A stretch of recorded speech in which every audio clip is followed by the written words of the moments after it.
Welcome to another episode of the Federal Newswire Lunch Hour Podcast with your host, Andrew Langer.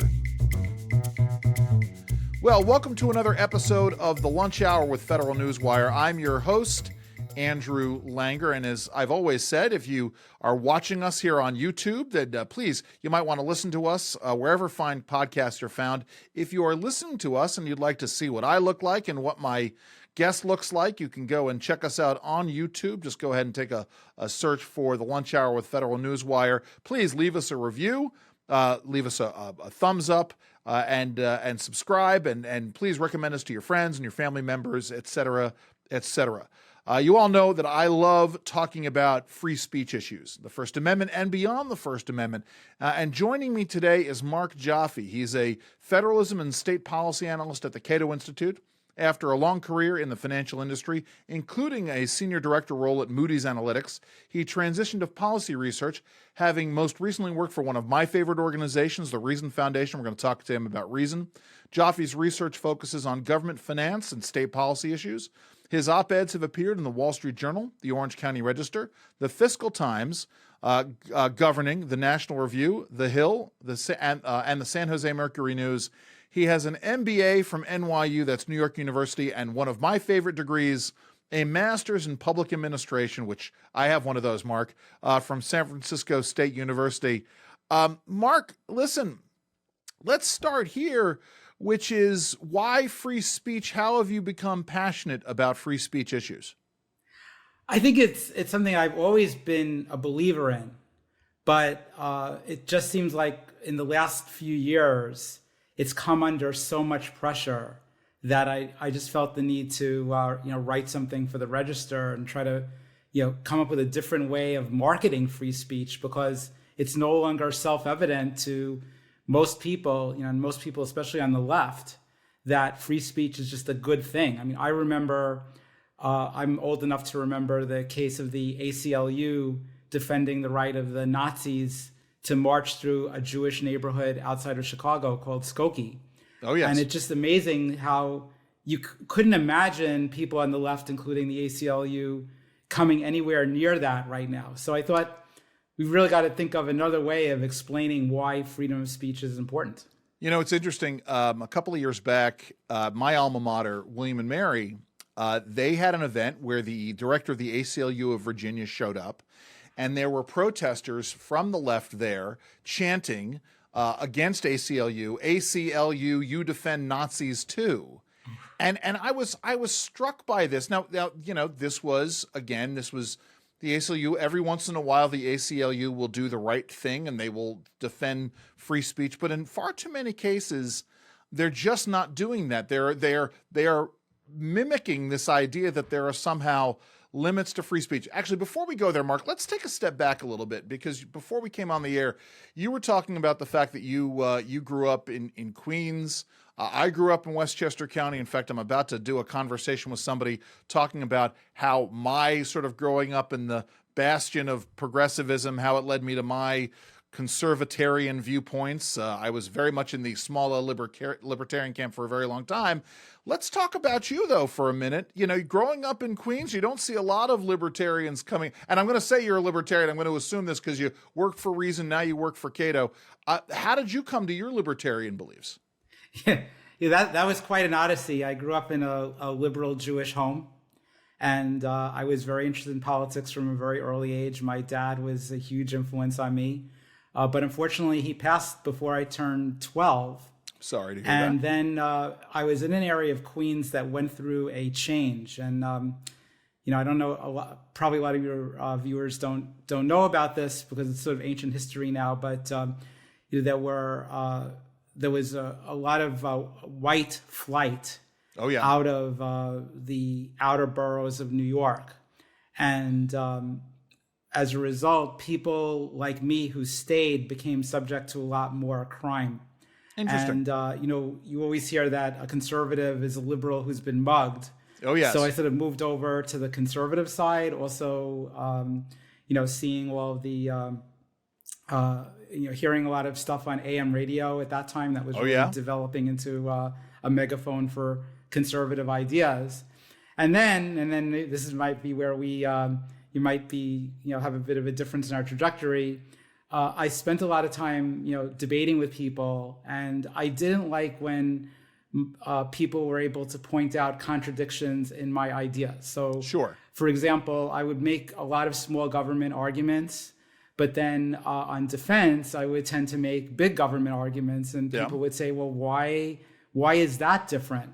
So I was sort of looking to sort of purify my ideas and make them more consistent. And I stumbled across a Harry Brown investment book. Okay, sure. When I was in high school. And it wasn't How I Found Freedom in an Unfree World. It was one of his, how to new profits from the monetary crisis or something like that. And in the appendix, he had outlined a fictional anarcho-capitalistic community in somewhere in Europe. And I'm like, wow, that's cool. I think that's a good thing. Then I went to NYU as an undergraduate, and that was a real hotbed of Austrian economics and libertarianism. And so I really, learned the full spectrum of libertarian ideas there. See, for me, it's funny because I sort of led with my anti-communist foot growing up, and sort of came to those ideals. I was always interested in power and the devolution of power and the abuse of power and how that can impact people, the balancing of rights. And then when I was, and I mentioned him on the air before, I was working for a blind environmental lawyer who's a constitutional scholar, very big into property rights. And I got invited to a book party for the release of David Bose's Libertarianism, a primer. And I read it, and I'm like, well, wait a minute, this is largely what I believe. And then I met Murray Sabrin, or read about Murray Sabrin, and sort of came to my pro-life libertarianism that way. And I know libertarians can disagree on this, but that's why I asked you about this, because to me, these are all fascinating journeys that people take. You must have been an outlier at NYU, at least I would suspect. So what was that like? And then of course getting your MPA in San Francisco, so there's an iconoclastic nature here. Talk about that and this issue, because I would suspect that you were one of those libertarians who was very easy in terms of being able to talk about your beliefs with other people. Yeah. Well, at NYU, I got there at the time that President Carter reinstituted draft registration. Oh, wow. So a lot of my work was around anti-war. And I had a lot of interaction with people on the left, including people really on the hard left. So at that time, there were three Trotskyist groups: the Socialist Workers' Party, the Workers' World Party, and the Spartacus Youth League. Oh, my God. And they seemed to spend more time fighting each other than fighting capitalism, which I guess is a good thing. I suppose to me, it's akin to the various fights between objectivists and various flavors of objectivism and the libertarians themselves. I will never forget, I hosted an event in New York, a screening of the movie Ayn Rand and the Prophecy of Atlas Shrugged. And folks from the Objectivist Center showed up, and then from one of the other objectivist organizations, and they all started to argue with each other about the true nature of libertarian thought. But this is a good entree into the issue of speech. You and I both, having known folks on the left and having watched this and having grown up in progressive enclaves where the sanctity of free speech was paramount, you and I have both watched that erode. Why do you think that there's been this erosion over the last, I would say, 30 years of the value of free speech amongst the progressive left? I just want to say before I go there, Please. In the San Francisco side, I think one interesting thing that you might be surprised about, when I decided to apply for the MPA program at San Francisco State University, I needed 3 letters of reference, all of which I got from libertarians. And I said, please do not mention that I'm a libertarian, because I figure they're probably not going to accept me into this program. And I went through the whole program. I had a straight 4.0 average. I was, it was sort of like the equivalent of the valedictorian of the class, all without ever admitting that I was a libertarian. Nice. I think one of my professors must have realized it, because I asked for an internship at the Reason Foundation, but we never actually discussed my true identity. But, as time has gone on and I've continued to interact with professors there and fellow students, I have admitted what I believe. Sure. And I found people were incredibly accepting and, and actually quite generous. And I know they're far to the left of where I am. And yet, I think once you get to know someone as a person, I think that changes things. And I think that's true also of my family. I'm the only person in among the group of cousins in my family that usually communicate. All of them are from back east. That's not on the left. Sure. And yet they know me as a complete person. So they can't think I'm some kind of demon because I have these alternative views. So how did the left veer off? Well, I think a lot of it is really well intentioned. I think, and as I sort of discussed in the article, I look at it from a COVID framing, is if you think something is right and the alternative position could be dangerous, it could result in people being physically harmed or discriminated against or whatever, I think there's an understandable tendency to want to stop that kind of communication. Yeah. So I do think for a lot of people it comes from a good place. I do think that there are others who wear the mantle of the left and state some of its concepts that are really into maintaining and building power. And so for them, any kind of alternative speech is inconvenient. But I don't think that's everybody. And I think there are a lot of people on the left who just honestly think that, please shut up because you're hurting people by saying what you're saying. It's certainly interesting how that has changed over the years. We had a conversation on this show with Bob Levy, who was a columnist for many, many years in the Washington Post, very, very deeply concerned. Excuse me for a second. You had to clear your throat a minute ago. Bob Levy, deeply, deeply troubled by this, because there was for many, many years the idea that the answer to speech you don't like is more speech. And obviously we've seen this on the right. There was a famous conservative pundit over the weekend talking about the problem with small dollar donors and decrying that. And that was certainly an issue. Anyway, my question here, I guess part of it gets into the issue of one of the values of the left right now is that they see speech as a form of violence and violence as a form of speech. And as a small L libertarian, I would expect you to take great issue with that. Talk about that in sort of in the context of how we view free speech in America.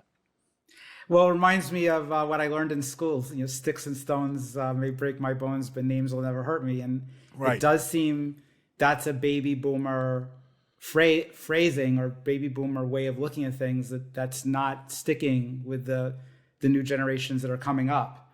So I do think we have to get underneath that. And it does seem that there's gradations. Like there are things that are just incredibly abusive and hurtful. And then there are just statements of opinion that differ from yours. And it does seem that there's a conflating of all of that. So maybe we have to really understand the differences in types of speech and how some may be more hurtful than others.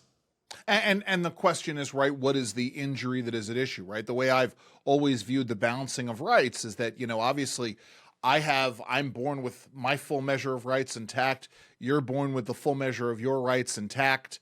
And I can wave my hands around wildly in the form of an interpretive dance. That's my right. But once the back of my hand crosses the bridge of your nose, then I violated your right to be secure in your person, in your possession, your right not to be harmed by me. Right. That's why, and we sort of talk about this. It's really interesting because, anyway, I don't want to get into how you were pitched as a guest, but we've long understood that the limits to speech have always been how they can cause actual harm, right? You can talk about somebody, but if you lie about them and you damage their reputation, if you write something that damages their reputation, that makes it impossible, that there's some sort of financial harm that's involved, that's usually the measurement, or some kind of mental anguish, then that's the limit, right? We seem to have forgotten that, or at least the bounds have expanded. What are your thoughts here? Yeah, well, another prism to look at is fraud. So if I tell you a lie, and that causes you to say make a bad investment decision and transfer a lot of your assets to me unknowingly, I've just spoken, but right. I've inflicted a loss on you, and I think trying to put myself in the head of people on the other side of this topic, I could imagine that someone could take the view that if we generally believe that a certain cure for COVID is not going to work, and yet I get on the media and proclaim how wonderful this particular treatment is, am I in a sense defrauding other people and and harming them in that way? I mean, that strikes me as being a bit of a border case. But then you get into cases where I simply state something that's demonstrably true. For example, vaccines don't prevent you from transmitting COVID, which was something that was never really denied. Even when Pfizer and Moderna did their tests, they admitted that they didn't test whether the vaccine prevented you from giving someone else COVID, and yet that became something that you weren't allowed to say. Right. So I tend to think you have to err on the side of allowing more speech rather than less speech, and taking the risks associated with the more speech in that fraud example, for example, because we just don't centrally know what the truth is. And that's where you get into some of these like Austrian Hayekian ideas that the economic process in our society is an evolutionary process where we're sort of struggling to figure out the truth, but nobody can get to the truth as quickly as you'd like. So you also have to go through this experimentation process, find out, hear ideas that don't ultimately pan out, but experiment with them until you get to the truth. And if you silence somebody's opinion on that, or somebody's thought on this, or a theory about it, then you can't get to that truth. It becomes impossible because you're shutting off lines of thought. You slow down the evolutionary process of society. Think about the evolutionary process. There are a lot of mutations that aren't fit for purpose and die out. Well, but those were genetic ideas that failed. We don't know a priori which ideas are going to work. So we have to allow a broad range of expressions, whether they're genetic or speech expressions, to find out what the truth is. And then there's the obvious benefit to society of having, of knowing who has ideas, who is espousing ideas that you don't agree with, right? You talk about, you look at the history of the Southern Slav republics, the countries that are now independent that made up Yugoslavia. And for many, many years, their speech was suppressed, especially speech regarding religion and sort of religious discussion. And so when those countries were finally freed from the yoke of communism in the 90s, there was this massive explosion of religious sectarian violence because they hadn't been able to test their bigotries to other things. And also, I guess part and parcel of that is the idea of, I want to know if so-and-so has ideas that are anathema to me. I think it was Michael Grieva, who was a very prominent sort of free market limited government activist and lawyer. Michael Grieva is the one who said, I want someone who has those ideas that I don't agree with to broadcast them in big, bright fluorescent neon letters above their head so that I know that's somebody I want to avoid, right? I mean, this is one of the other great parts of free speech, isn't it? Yeah, although I think often you're disadvantaging yourself by taking that position, because it may be that you have something to learn from people on the other side. And so that's what really gets me nervous about people being in their media bubbles. They're simply restricted from hearing what the other side says, and so the truth doesn't seep in.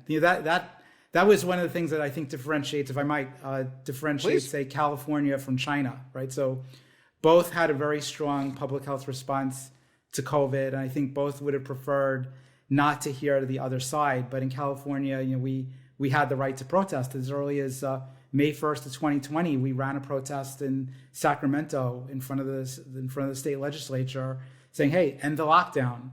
And Governor Newsom said, this is terrible. This is spreading COVID. It's threatening public health. But they had to hear. And ultimately, he made the mistake with the French Laundry, and then that caused the recall. And to respond to the recall, he realized that to get that marginal voter, he had to relax the lockdown. Yeah. When China, it was much, much harder for the other side to emerge. So it's only 2.5 years in, when you started having violent protests, that they finally had to just give up on the lockdown. So that in a way, like this ability to use free speech and assemble and so forth, it's a safety valve. It lets steam be released more gradually, as opposed to in a violent way, in an explosion. Right. No, that gets into what I was talking about in terms of the issues of sectarian violence in Yugoslavia, right?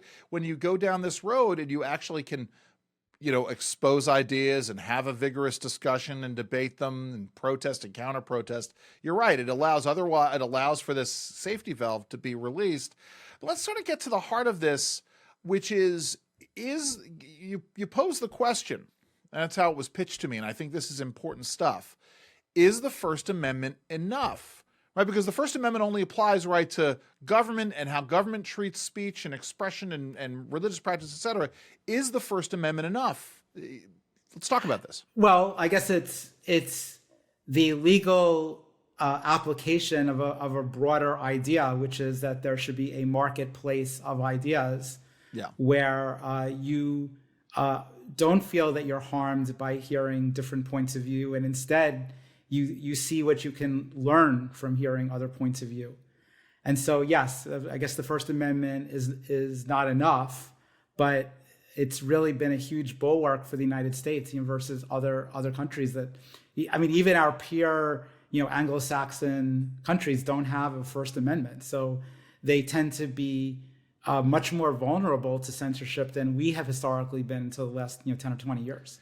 How do you come down? Because we've had folks on from CEI and elsewhere, and I will admit, right? This is sort of gets to, I'm not going to say the limits of my libertarian values, but it's at least something that I grapple with, which is, how do we get to this issue when you have large actors that are platforms for speech, social media companies? Obviously, they have rights bound up in this in terms of what kind of behaviors they're going to allow and not allow. But if they have become quasi-public squares, right? They're not the public square because they're not public property. How do we strike a balance in terms of making sure that when these companies are so large that they do act as a quasi-public sphere, but that we don't intrude too heavily on their own rights that are protected under the First Amendment?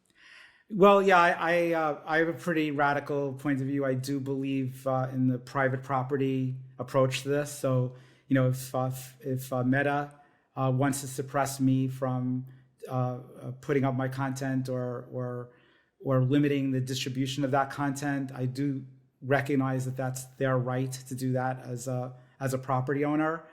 A friend of mine asked me the other day, so when are you setting up your Threads account, Mark? And I said, well, I'm not, because I don't appreciate Meta's approach towards limiting speech, and I don't want to vote for them with my time and talent.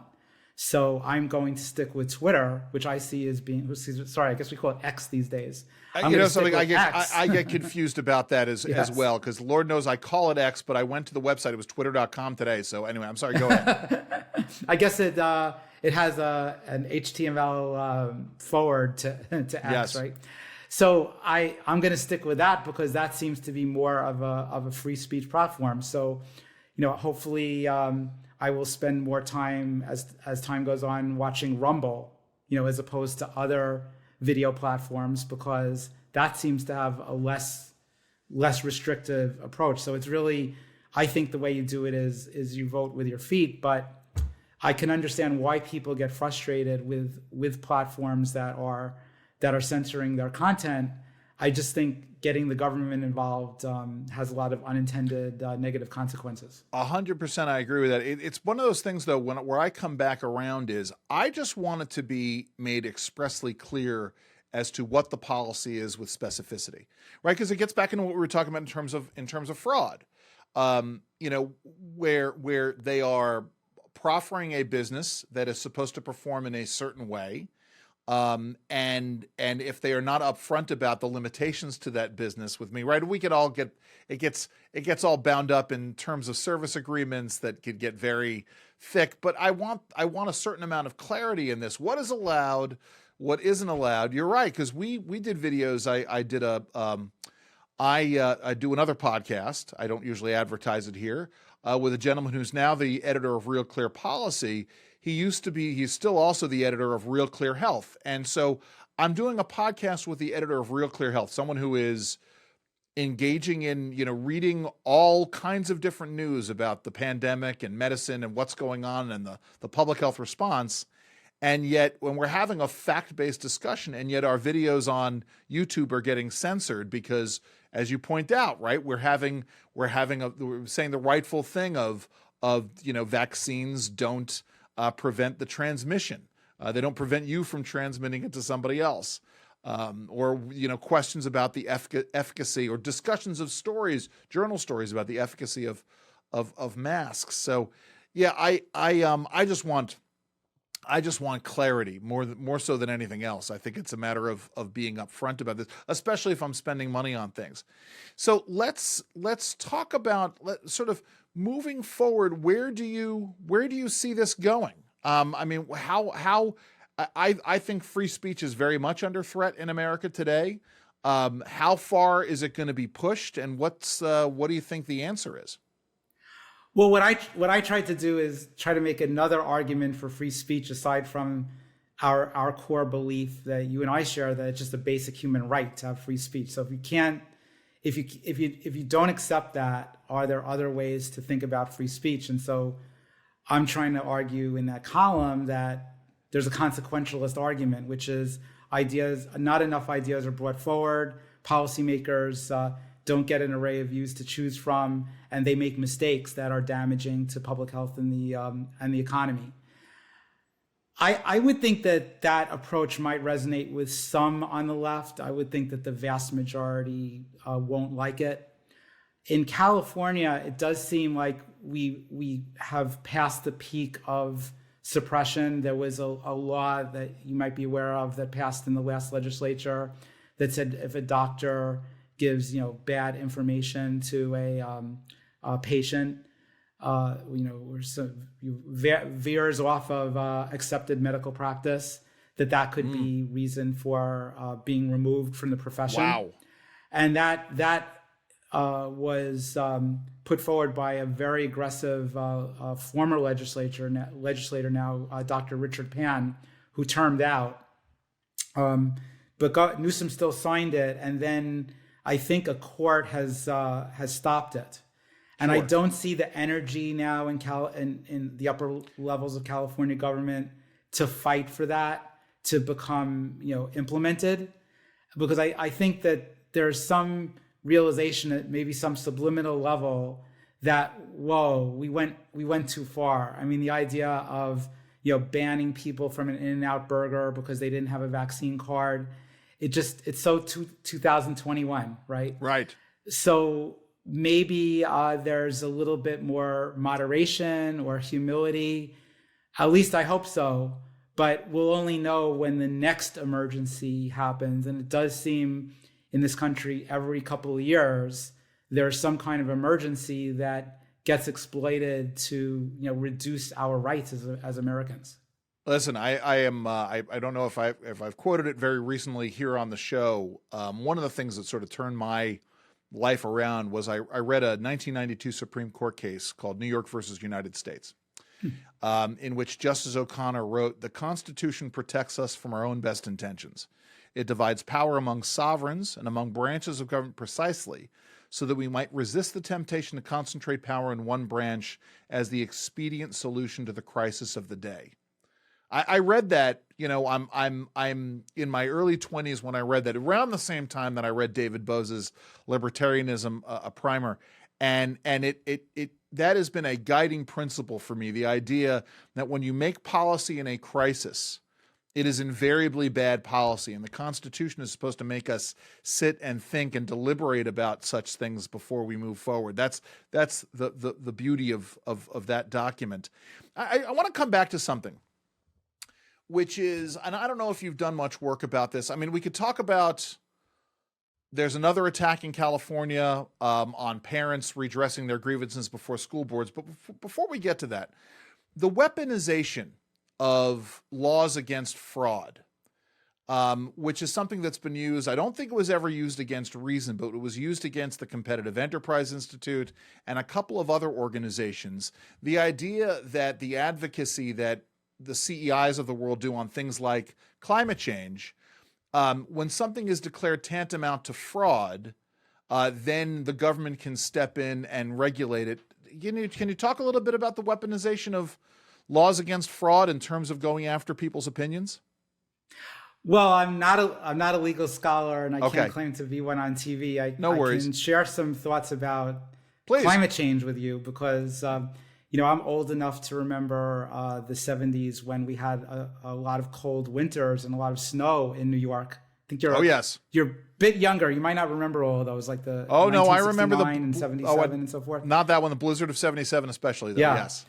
And so and I was really shocked to see on Twitter some people denying that Time magazine ever had a cover saying that there's a new ice age. I mean, are we so Orwellian that we're now going to actually destroy physical documents that explain our past to us? So, as a kid who grew up as a real weather geek, I was aware of all the weather records, including I think it was 134 degree temperature that was reached in Death Valley in 1913, which has never been surpassed. And so now you hear things like, well, they didn't really have accurate instruments then.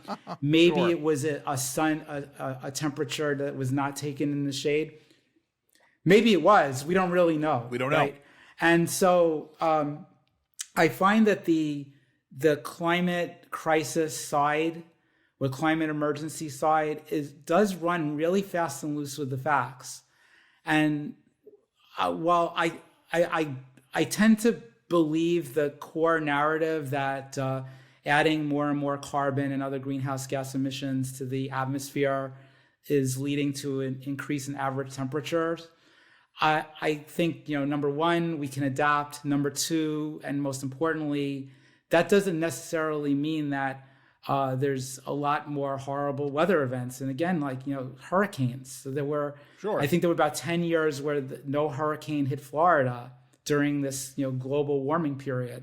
Oh yeah. And then there's a year or two where a lot of hurricanes hit. And so, oh my God, climate change, it's causing an emergency. Now we're in another year where so far, I haven't seen any hurricanes threatening Florida, so maybe this is going to be one of those off years. But somehow, it's when the bad thing happens, like the Maui fire or whatever, climate change. But the 90% of times when nothing out of the ordinary happens, we just sort of, we just don't factor that in. And so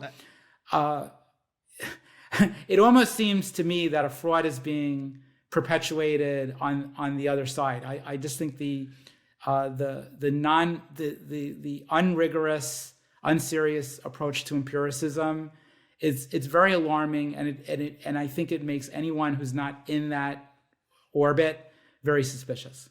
And the only answer, right, in the end, as we've been talking about today, let's assume for a moment that the climate is changing. Let's assume for a moment that mankind is the driving force for that change. The only way we can solve that problem is by having a discussion, and that discussion is going to entail people coming at it from all kinds of different perspectives, and shutting out certain perspectives is not going to have it, right? And I think you're correct. When one side is attacking the other, as and anybody who's sort of who, especially in the scientific community, who strays from the orthodoxy that has been proclaimed, right? Whether it's Bjorn Lomborg, who's done a lot of work with organizations like Reason and CEI and Cato, et cetera, to the folks up at the Harvard-Smithsonian Center for Astrophysics, Sally Balyunis and Willie Soon, who were driven out of the industry because they were driven out of academia because of these things. The only problem to solve.